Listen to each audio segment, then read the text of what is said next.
Hey folks, it's Marvin Cash, the host of the Articulate Fly, and we're back with another Central Virginia fishing report with Ethan Barton at TaleTellers Fly Shop. How you doing, Ethan?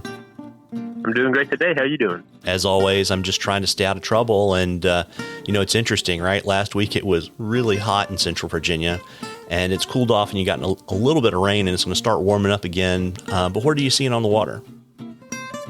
Well, right now the smallmouth bite has been pretty decent the past week and a half. So I'm thankful for that because the James has not been the most forgiving of rivers.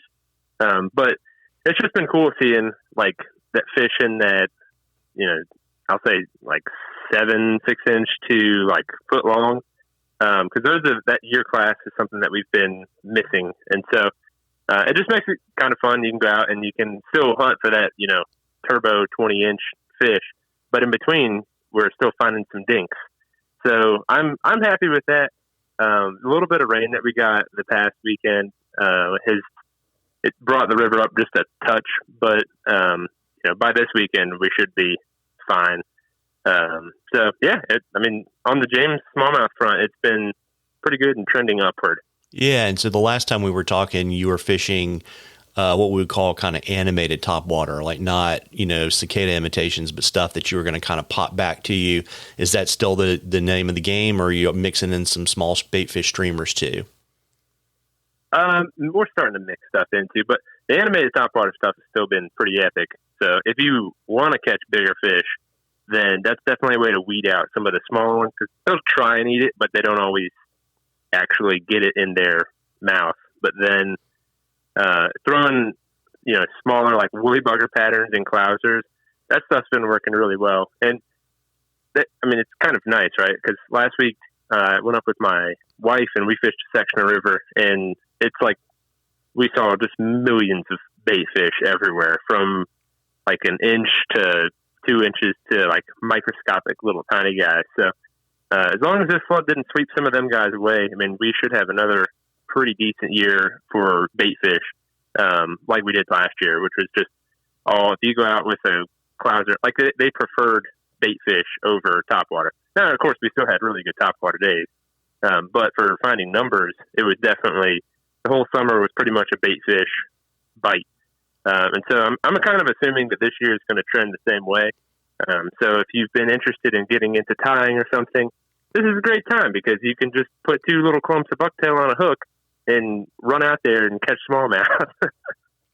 Yeah, absolutely. And when we're talking about fishing, kind of, animated topwater, what we're really talking about, folks, is basically frogs, and then kind of splashy minnow imitations, little bitty poppers that imitate bait fish running for their lives, basically.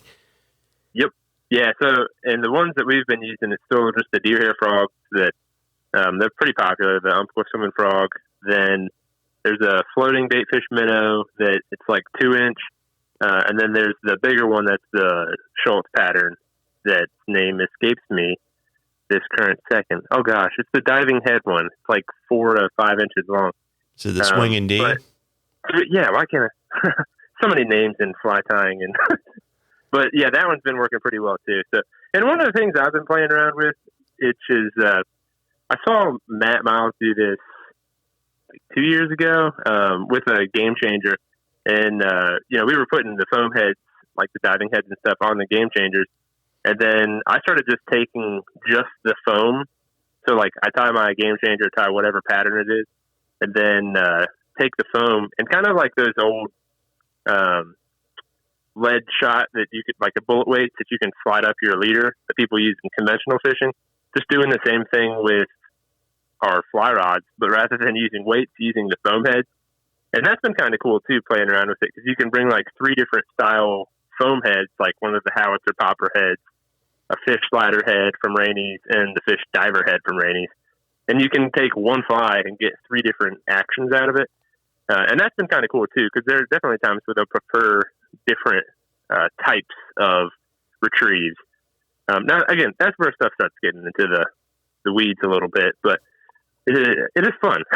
Yeah, well, speaking of that, it's kind of interesting too, right? Because if you look at just, the traditional Game Changer platform, there are already tons of different head designs, right? Whether, you do the wedge head, or, there are all different ways to vary that. And then to your point, like particularly like the guys in Michigan, like Schulte, where they're fishing in a lot of timber, they like a more buoyant fly, and they fish them on sinking lines, and they're actually pulling them down into the water column, as opposed to fishing them deep all the time.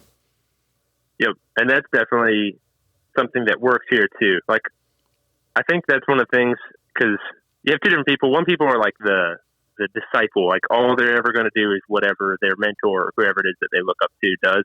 So there's some guys who, they come to the James and they're going to fish it with all of those foam floating style heads, and that works really good as soon as they hit timber or like a fallen down tree on the James. But then other stretches of the James that don't have the timber, then they're not catching fish, and they're like, what's going on?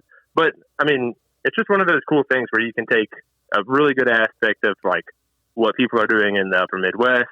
You can take an aspect of what people are doing on the Susquehanna, and like just kind of make this amalgamation of sorts of how our fish act and like where they sit, and do pretty well. So the only way that you can really do that though is by fishing a lot.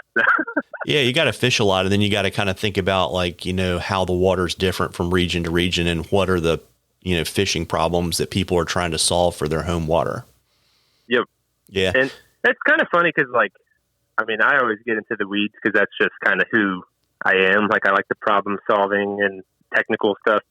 And then I see people come into the shop that are like, man, I just love being out there today. I saw a couple of birds and a duck. And I'm like, did you catch any fish? And they're like, well, we saw some birds, So it's always funny just because some people are coming to fly fishing for different reasons.